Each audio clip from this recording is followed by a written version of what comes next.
Vamos a comenzar por Sudáfrica, por una introducción a lo que es el país y a lo que es el vino de esta tierra fantástica. Hay pocos lugares seguramente más fascinantes en el mundo y con una historia más compleja, con más altibajos y con una profundidad tan grande. Primero, habría que decir que Sudáfrica es un lugar eh, increíble, con los abruptos acantilados que se dirigen hacia la costa, la vegetación tan variada que encontramos, el clima mediterráneo que nos recuerda a la vieja Europa, estando en un lugar entre el Atlántico y luego la parte del Índico, y según vamos subiendo el país, pues vamos viendo territorios inexplorados, sabanas, vemos parques, donde hay la gran flora y fauna más grande que se pueda encontrar seguramente en la Tierra. Para comenzar un poco a hablar de Sudáfrica hay que situarlo históricamente, de cuándo surge, cuándo se llega a Sudáfrica por primera vez, cuándo llegan los europeos por primera vez. Primero hay que situarse en un contexto de lo que era la época. La época es de dominio de la monarquía hispánica por una parte y de lo que es Portugal por otro, y con un producto que era el básico que llevaban desde los venecianos que hacían el recorrido hacia Asia, que son las especias. Entonces las comidas no sabía nada y la especia valía más dinero que el oro porque era lo que daba sustento a esa comida para darle sabor y darle aroma. Entonces valía mucho dinero y era como la sal en el Imperio Romano y se pagaba en salario, y aquí era lo que intentaban llevar todos los conquistadores y todos los que se llegaban hacia estos territorios para llevarlo a Europa a las grandes mesas y que la comida pudiera tener otro aspecto. Entonces, a partir de aquí llegaría el primer momento donde serían los portugueses que recorrerían el Atlántico, ya tenían algunas colonias en zonas cercanas, y el primero que llegaría allí pues sería Bartolomé Díaz en 1487, y un lugar sin tener la intención de quedarse, sino que era un camino hacia todos los territorios de las Indias, de los terrenos asiáticos que estaban en toda la zona del Índico, de aquello. Entonces, Bartolomé Díaz llegó a un lugar que bautizó como el Cabo de las Tormentas y que luego más tarde se llamaría, en época de Juan II, el príncipe prostituto, se llamaría años más tarde el Cabo de Buena Esperanza. Era un lugar que acababan de girar por el Atlántico, todavía quedaba un trozo para llegar a la unión con el Índico, que está en otro espacio pues más allá, y a partir de entonces pues sería ya un lugar referente. En esa época hay que pensar que Portugal y la monarquía hispánica se habían dividido en 1494, después de la conquista, la llegada de la llegada a América por parte de Colón, pues se habían repartido el mundo en dos lugares. Uno iba hacia toda la parte asiática y el otro iba por toda la parte de América, entonces tenían divididos el espacio. Era el nuevo reparto mundial con la quiescencia de la Iglesia. Entonces era un lugar abierto. Ya el Mediterráneo había pasado de ser el eje a pasar también el Atlántico a nacer como tal. Ya había comenzado el Mediterráneo a perder fuerza desde los tiempos de la conquista de la conquista de Sevilla por parte de Fernando III en el siglo XIII, y a partir de ahí, pues la parte del estrecho de Gibraltar, una parte era musulmana y la otra era cristiana, y empezaron a llegar la salida de barcos genoveses, venecianos, que antes estaban solo dedicados a la parte mediterránea. También la presión por parte turca de los otomanos, y fundamental sería la pérdida de Constantinopla, la pérdida de Bizancio y convertirlo en Estambul en 1453, y la desaparición del Imperio Romano de Oriente y también la caída de los venecianos de todo ese terreno mediterráneo y el Atlántico como parte expansiva. Toda esta parte también hay que situarla, de Sudáfrica, en lo que son las guerras de la monarquía hispánica, de los 80 años del Vietnam que tuvimos, desde finales, desde 1580 hasta la paz de Westfalia, con las guerras contra las Provincias Unidas, contra lo que luego sería Países Bajos, para que se vea un poco todo el concepto de la época. Con la paz de Westfalia de 1648 se independiza las Provincias Unidas, se independiza los Países Bajos de la monarquía hispánica y ya habían creado allí el capitalismo como primer lugar emergente y el comercio junto a los británicos que en el siglo posterior crearían la revolución industrial. Entonces, la salida al mar era una de las bases comerciales que habían los neerlandeses puesto en boga. Pues en todo este proceso, los neerlandeses llegan a Burdeos, primero al Medoc, y lo desecan al estilo de lo que habían hecho y crean todo lo que es el Burdeos nuevo, el Burdeos moderno, que no es tan histórico porque es del siglo XVII. Vamos a verlo, que es del mismo tiempo donde los propios neerlandeses llegan a Sudáfrica por primera vez. Ellos llegan en 1652 al Cabo de Buena Esperanza buscando únicamente provisión de alimentos frescos y un lugar para acampar en el trayecto de aquí hacia todo lo que es el interior.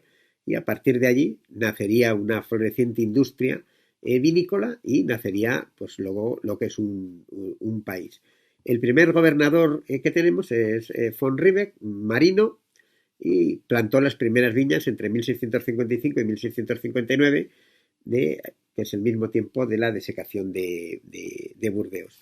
Se plantaron las viñas por primera vez, que procedían pues algunas de Francia, del Rin. Las dos primeras que se piensa que llegaron son la Moscatel de Frontignan y la Palomino. ¿Por qué? Porque los vinos que se buscaban era un vino casi de copia de lo que eran los vinos que se vendían entonces, como eran los jereces, los sherrys y como eran los vinos de Oporto. Entonces se hacían las falsificaciones en el territorio, como ya estaba ocurriendo en todo ese espacio. Se plantan las primeras variedades allí y sería unos años después cuando llegaría el siguiente gobernador de Sudáfrica, que sería Simón van der Stil, en 1679, que se situaría en Stellenbosch. Allí en el jardín de la compañía, era un gran apasionado, un loco del vino, y plantó un viñedo con 10.000 cepas en su granja de la parte de Constantia y también en la parte suya de Stellenbosch como tal. Estaba prohibido a todos los que eran funcionarios del Estado neerlandés recién nacido tener esas propiedades, pero fue una excepción la que se permitió con él. A partir de ese momento, es el primer desarrollo, llegaría en Constantia, fue adquirida por la familia Cloet y los vinos comenzaron a tener un reconocimiento internacional, sobre todo en Europa, y convertirse junto al Comandaria chipriota, junto a lo que era el Oporto, lo que era el Jerez, en los grandes vinos internacionales en el tiempo. Tenemos luego con el declinar que hay en la parte europea, con lo que vienen las guerras de religión, la segunda parte de las guerras de religión, que vienen en época de Luis XIV, del Rey Sol, que lo que hace es convertir una tolerancia que había hacia las religiones, convierte el catolicismo como religión única de Francia. Entonces hay una persecución de los calvinistas, de los protestantes franceses. Calvino era francés, y los asesinan a una buena parte y a otra se tienen que exiliar. Los calvinistas en Francia se llamaban hugonotes y tienen que salir. Entonces, a partir de ahí, una partida de cerca de 200, en 1688 llegan a Sudáfrica. Se meten más al interior y crearían la ciudad de Franschhoek de ellos mismos, y son verdaderamente los que desarrollan el vino en Sudáfrica como lo entendemos hoy. Era gente que conocía el funcionamiento del vino y ellos plantan las viñas, comienzan a a utilizar los sistemas franceses de cultivo, de plantaciones, y se comienzan a desarrollar, traen variedades de muchos tipos, llegan unas del Rin, otras llegan de la parte española, otras llegan, la mayoría, de Francia. Y se comienza a desarrollar a partir de ahí ese, esa industria del vino, que serían estos hugonotes los que hoy todavía en una ciudad como Franschhoek tienen ese monopolio, y parece una ciudad francesa por las casas, el tipo de casas que parece un pueblo de cualquier otro lugar de Francia. En el siglo XVII vendían los neerlandeses a los británicos los vinos de estilo, como hablábamos, de los oportos, los jereces y aguardiente, y en ese tiempo pues es un tránsito el que se lleva de una parte a otra, con los británicos llegando, con ciertas guerras con los sudafricanos, y de Sudáfrica se benefició del bloqueo de Napoleón a Gran Bretaña. En la guerra había sido en 1805 Trafalgar, pero se recupera Francia y con Napoleón, y en 1806 pues ocupa ese año los británicos por segunda vez la parte de Sudáfrica, y hay una crisis de mercado en ese tiempo por la baja calidad que había del vino. Hay un desarrollo ahí pequeño del vino, con esa falta de calidad, con la falta de industria vinícola, y llegaría un momento clave que sería en 1886, la llegada de la filosera, que destruyó absolutamente todo lo que es el viñedo sudafricano. Había que volver a empezar de cero.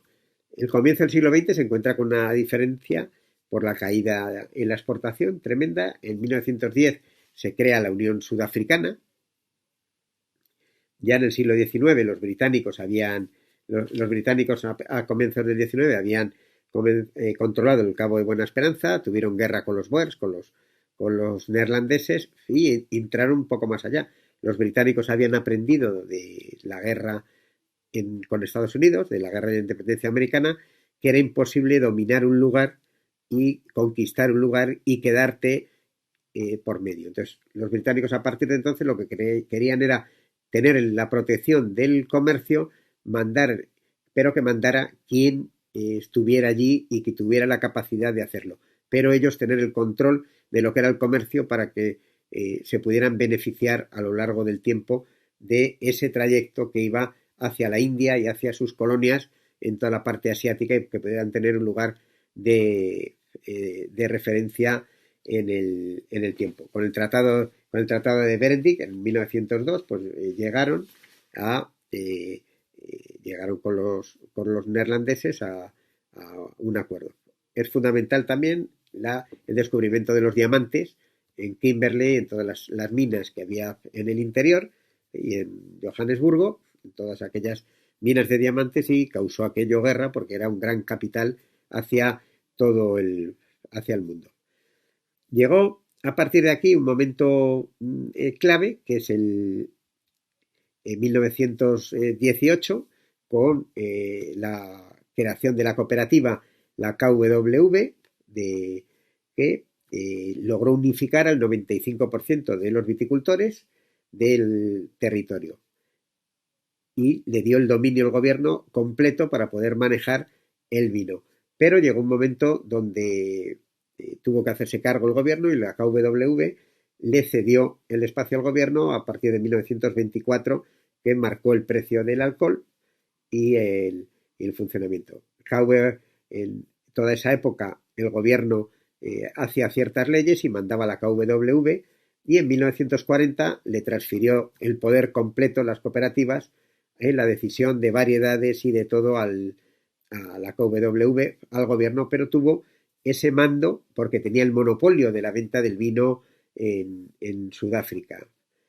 Todo ese tiempo llega pues hasta 1992, donde la crisis era enorme, el consumo, había llegado el apartheid tiempo antes, por lo tanto no se podía vender a ningún país del mundo, había un bloqueo internacional, el consumo propio era 9 litros por persona, era bajísimo y entonces nadie quería, no había demanda de vino de calidad y el vino que se hacía era de una calidad paupérrima, muy, muy baja, sin consumidores ni lugares donde poderlos vender.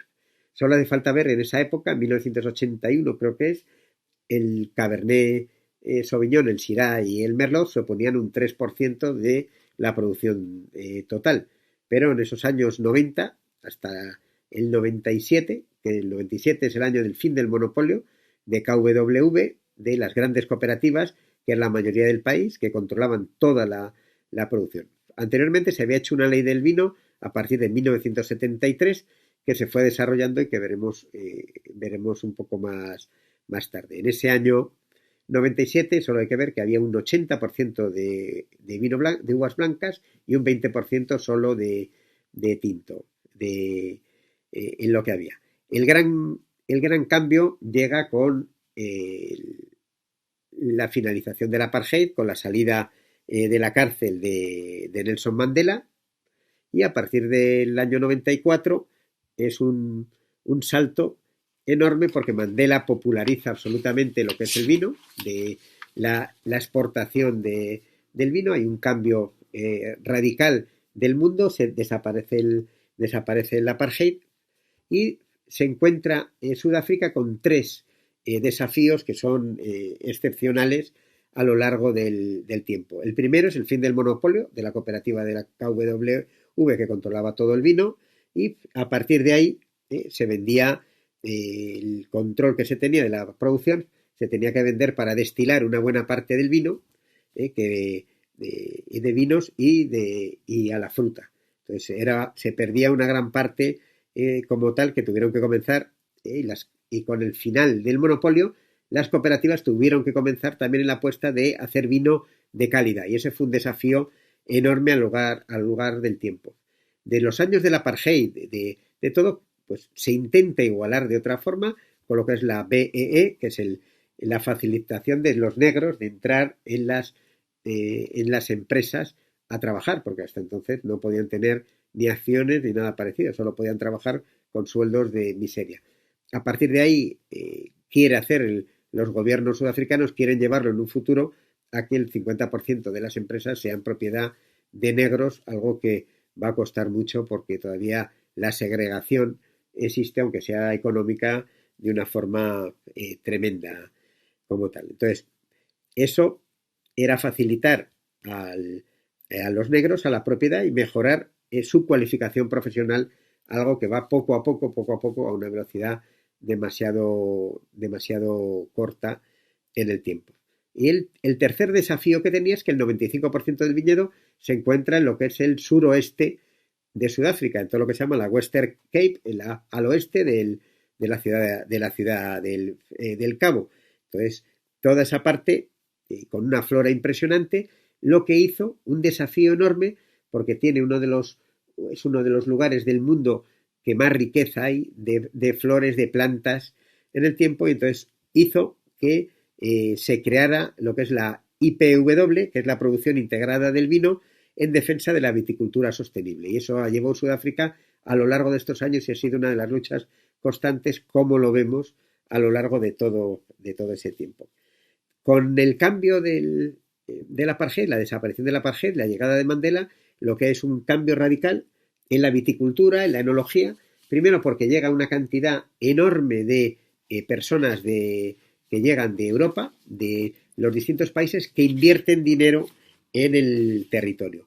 Vienen suizos, vienen neerlandeses, de los que ya había, vienen franceses, norteamericanos, británicos, australianos, y llega un comienzo de lo que es un país en pleno desarrollo que ha ido cambiando de una forma tremenda. Si vemos la guía Platter, que es la guía principal del vino sudafricano del año 97, no se parece en nada a la de hoy, en número de productores, en oferta que hay a lo largo del tiempo y los productores han cambiado. Los últimos 10 años ha sido un giro radical en la enología y en el resurgir de las nuevas bodegas.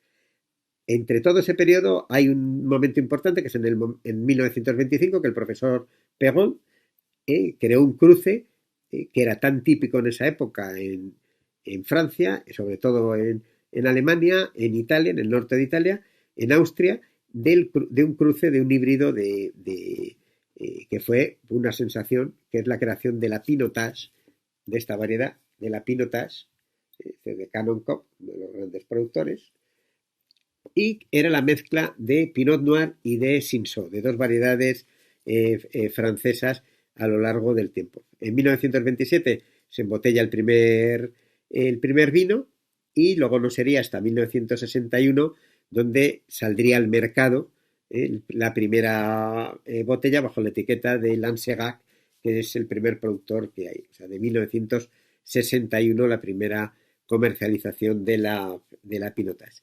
Cuando se comienza a delimitar de Sudáfrica con la clasificación del 73, no preveían ese impresionante desarrollo. También cambió una cosa, de la protección a las cooperativas en la época anterior y en la época del apartheid, se cambió a un sistema absolutamente liberalizado donde Sudáfrica es el único país del mundo que no recibe ni una sola ayuda del Estado. Todo es por cuenta propia empresarial. Entonces eso ha hecho ese desarrollo tan impresionante por parte de los productores de sus inversiones ante lugares y ante una historia profunda a lo largo del tiempo. ¿Cuál es el clima que encontramos en Sudáfrica? Es un clima mediterráneo, aunque tengamos el Atlántico, es increíble. Las temperaturas son altas, pero hay una diferencia térmica muy importante a lo largo de todo ese proceso. Hay una diferencia térmica, un cambio que hay fabuloso. Hay largos veranos cálidos y luminosos e inviernos que son suaves, pero húmedos, de mayo al mes de septiembre. Los océanos influyen hasta 100 kilómetros al interior del país. Hay bancos de nubes que hacen descender las temperaturas y hace que baje con las noches frescas. Tenemos periodos de maduración prolongados y sobre todo es importantísimo el viento, que es el Cape Doctor, el viento del doctor del Ciudad del Cabo, que es el aire que viene de la corriente de Benguela, que es del Antártico, que refrigera las zonas. Hay otra diferencia que hay siempre de el enfriamiento también por parte del mar, pero otra característica que tiene el viñedo sudafricano respecto a cualquier otro, y es que todas las zonas vinícolas tienen montañas en sus alrededores. La característica principal es que falta el agua, no hay agua en Sudáfrica, pero todas las bodegas tienen sus lagos naturales, incluso en zonas como Robertson inundan en la época para luego que el agua vuelva a correr y pueda tener ese alimento el territorio. Por lo tanto, es algo fundamental a lo largo de este periodo, esa parte que es climática.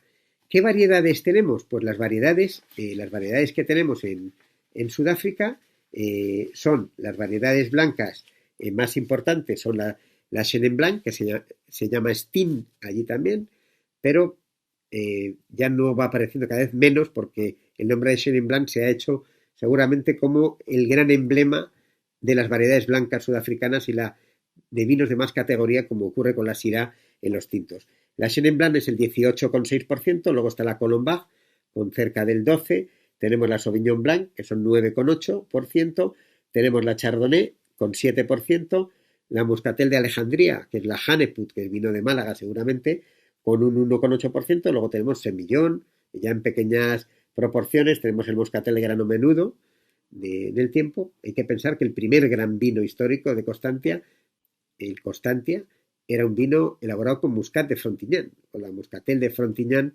que ha recorrido el mundo y hoy solo supone menos del 1% el grano menudo, la variedad de grano menudo. Tenemos la Viognier, 0,9%.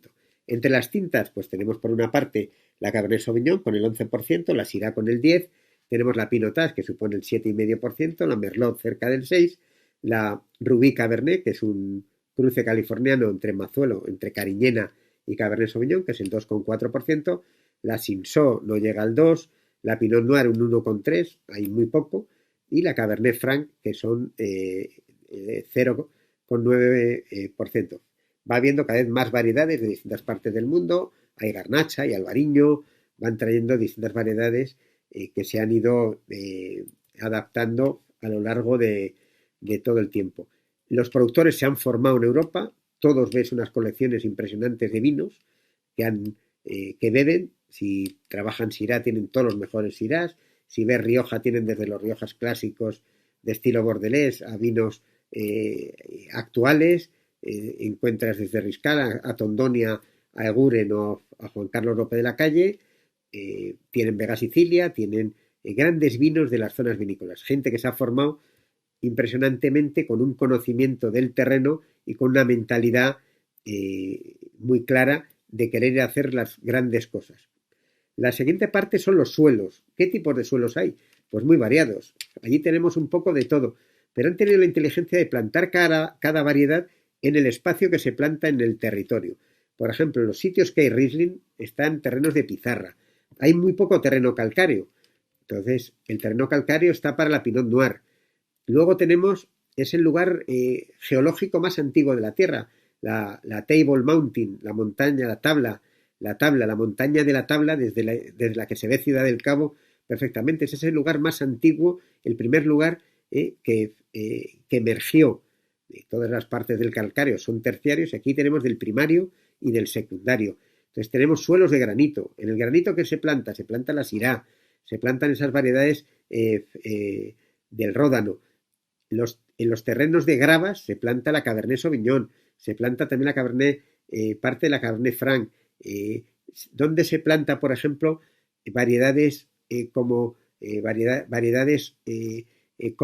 la garnacha o como todas las variedades, la Cabernet Sauvignon. La Cabernet Sauvignon se planta en suelos de gravas que son parecidos a los terrenos de Châteauneuf du Pape o de Burdeos, incluso esas piedras que encontramos. O sea, que han hecho una amalgama de los lugares intentando plantar las viñas en los lugares justos. La forma de elaborar, la tecnología que tienen es la clásica que se hace hoy en todo el mundo porque han aprendido de los distintos lugares. Hoy Sudáfrica tiene 95.000 hectáreas, tiene unos 600 productores. Es el segundo país que vende más barato del mundo, vende 1,58 y el más barato del mundo sigue siendo España con menos de 1,20, pero tiene esa parte de venta de los vinos de cooperativa que se venden en terreno cercano o en las grandes empresas inglesas o norteamericanas, los Tesco, Harrods o todos esos lugares. Luego tienen un precio medio mucho más alto el que tienen, pero no hay vinos del precio tan alto como hay en Europa. Pasa como en Nueva Zelanda, que los grandes vinos son accesibles de por medio. Las grandes zonas vinícolas, pues tenemos Stellenbosch, por supuesto, con las 4 zonas que vamos a ir explicando en cada lugar. Tenemos Swartland, la zona emergente hoy día, tenemos Elgin, la zona más fría, tenemos Robertson, tenemos Parle, tenemos Constantia, tenemos de zonas vinícolas, Franschhoek, de todo. Tenemos también a lo largo del tiempo las partes que hay también más alejadas de la zona del Western Cape, que están ya en la zona del Limpopo, las zonas ya un poco más alejadas que tienen solo un 5% de significado total. Luego, con la ley del vino y el desarrollo que se ha hecho luego, ¿cómo es la estructura? La estructura sería, la parte básica es la unidad geográfica, que hay 8 zonas, 8 unidades geográficas, 8 más 1, y una de ellas sería Western Cape, que es, como decíamos antes, el 95%. De ahí vamos a la región. ¿Qué es la región? Pues las regiones, por ejemplo, donde está la mayor parte de las grandes zonas, se llama la Coastal Region, la región costera que tenemos. Luego iríamos a los distritos. El distrito sería las grandes zonas que hemos hablado. Sería Elgin, sería Stellenbosch, sería Swartland, sería Parle, como tal. Luego iríamos, o Franschhoek. Luego iríamos a lo que se llama WARD. Las WARD, que es la denominación de origen. La WARD sería la denominación de origen y cada una las van desarrollando poco a poco en cada territorio. Tenemos otra parte, la parte del Elgin, que está un poco separada, que es dentro de la unidad geográfica, o sea, de la parte de la región, que sería Cape South Coast, la zona de la costa de Ciudad del Cabo del Sur como tal. Y la última joya, el último espacio, sería aproximadamente lo que se llama los estate wines, que son los vinos de propiedad donde el vino surge de una propia propiedad, de una variedad, no son de los de mezcla, y tiene que tener, por supuesto, allí la ley obliga a que el 85% sea de la variedad que has puesto y que el 100% sea de la propiedad donde tú has llegado. Y la uva el 85% y el 85% del año se permite hasta un 15% de adición de otra parte. Si hablábamos de las variedades blancas en el año 97, que era el 80%, y las tintas el 20%, hoy estamos en 55 blancas, 45 blancas. El crecimiento ha sido enorme, hay unos 4.500 viticultores y la división de esas 600 propietarios sería de 500 y pico bodegas privadas, poco más de 60 cooperativas, más luego la parte de mayoristas, que también es una parte fundamental de los que manejan el vino comprando como tal. Los cambios tecnológicos han sido impresionantes en los últimos años. Ha habido un desarrollo profesional fabuloso. Tienen la última tecnología de todo. Al no haber agua, tienen ese riego por goteo que ayuda a la planta y parecen jardines auténticos los distintos espacios. Es uno de los países más emergentes que hay del mundo donde la calidad es cada día mayor. Y es un país que sorprenderá, como iremos viendo en los capítulos siguientes, donde vamos a ir dividiendo las partes de Sudáfrica, que vamos a tener 8. Vamos a tener Franschhoek, vamos a tener 4 de Stellenbosch, vamos a tener Elgin, vamos a tener Robertson, vamos a tener Swartland, entre nuestras zonas a investigar.